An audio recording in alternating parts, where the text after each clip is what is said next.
नमस्कार साथियों, आप सबका पुनः स्वागत है श्रद्धा एस्ट्रो ज्योतिष में। आज हम लोग कवर करने वाले हैं मकर लगन की कुंडली में यदि केतु सप्तम भाव में बैठे हैं तो क्या फल है। हम ये भी कह सकते हैं मकर लगन की कुंडली में कर्क राशि का केतु किस प्रकार का फल देता है। तो आइए शुरुआत करते हैं आज की क्लास का।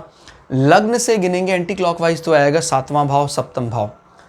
सातवां भाव जो हमारे पार्टनर को या हमारे प्रेमी को रिप्रेजेंट करता है, पार्टनरशिप डील भी देखी जाती है, रिलेशनशिप देखे जाते हैं। जब यहाँ कर्क राशि आती है तो व्यक्ति नो डाउट इसका जो पार्टनर होगा, जातक का जो पार्टनर होगा, कर्क के प्रभाव से प्रभावित होता है। अब वो कर्क यानी इमोशनली स्ट्रांग होना, लोगों के साथ मिलकर चलना, हास्य विनोद पसंद करना। अब अगर इस भाव का जो स्वामी है चंद्रमा वो बली हो जाए और यहाँ यहीं बैठ जाए अगर, तो फिर परिणाम अच्छे होते हैं, बहुत अच्छे होते हैं। कारण कि भाई केतु कर्क राशि में अगर अकेला बैठा है तो कुछ वैसे ही फल देता है जैसे कर्क राशि में मंगल देता है, नीच का फल देता है। हालांकि अगर हम अपने जनरल रूल की बात करें तो जनरल रूल के हिसाब से तो केतु जल तत्व राशियों में अच्छा फल देता है, लेकिन वो लीक से अलग हटकर है और हम उस पर कई बार चर्चा कर चुके। तो मैं चाहूँगा कि आप पुरानी वीडियो भी देखें ताकि आप केतु को अच्छे से समझ सकें। खाली एक वीडियो जानकर आप केतु को नहीं जान सकते हैं। राहु और केतु इनफैक्ट समझना सबसे ज़्यादा ज़रूरी है हमारे लिए, क्योंकि राहु और केतु का फल कुछ सरल सीधी रेखा नहीं है और आज के समय पर इन जैसे प्लैनेट का मेहरबान होना बहुत ज़रूरी है।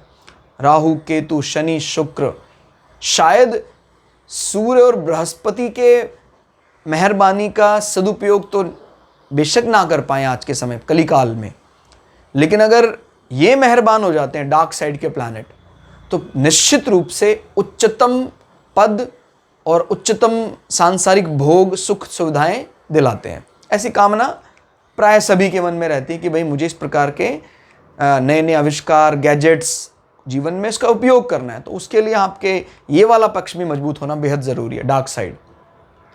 तो केतु यहाँ बैठकर अगर अकेला है तो ये डिटैचमेंट लाएगा। विवाह से व्यक्ति सेटिस्फाई नहीं होता है, पार्टनर को ज़्यादा वेटेज नहीं देता है और उससे ज़्यादा संवाद पसंद नहीं करता है। इस प्रकार की बार बार बात चलती कि मैं अलग हो जाऊँगा, तो जातक का जो पार्टनर उसको परेशानियों का सामना करना पड़ता है। इसमें इंटरनल सेक्सुअल ऑर्गन में कुछ कमी भी दर्शाई जा सकती है। पुरुष है तो कोई नंबर ऑफ स्पर्म का घटना, महिला है तो यूटेरस में कोई कमजोरी आना या ओवम्स का घट जाना, वो यहाँ से देखा जा सकता है। ऐसे व्यक्ति को पार्टनरशिप डील, बिजनेस डील में नुकसान होता है।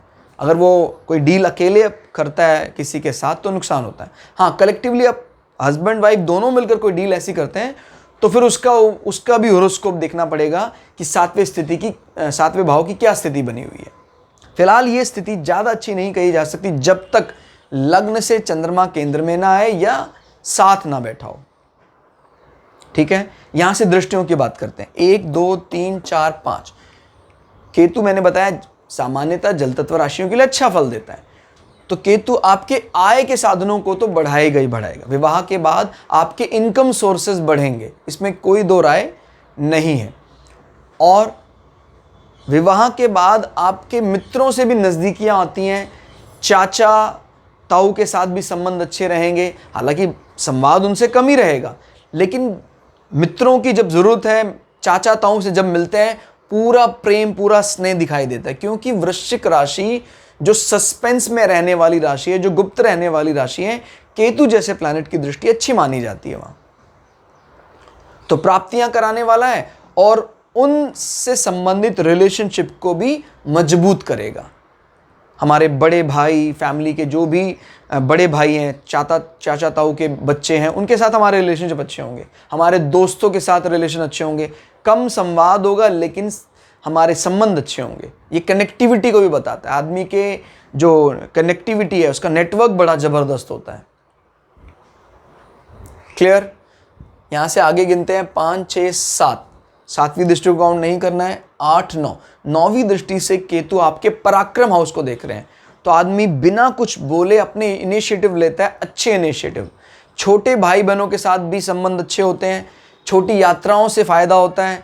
ईसोफेगस, आहार नाल और सांस की नली में कोई बड़ी समस्या दिखाई नहीं देती है। शर्त एक और है, बृहस्पति भी मजबूत स्थिति में हो।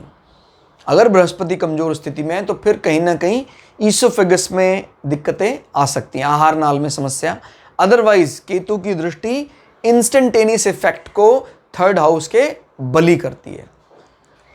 तो कुल मिला के केतु अगर चंद्रमा प्रभावशाली हो तो यहां भी अच्छा फल देगा और अपनी दृष्टियों से भी अच्छा फल देगा।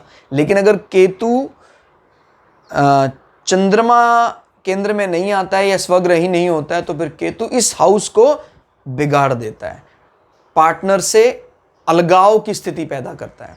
तो आज के लिए कितना ही। क्लास आपको कैसी लगी कमेंट करके जरूर बताइएगा। मिलते हैं अगली क्लास में, तब तक के लिए जय श्री भगु पराशरा, जय श्री शुक्राचार्य, नमस्कार।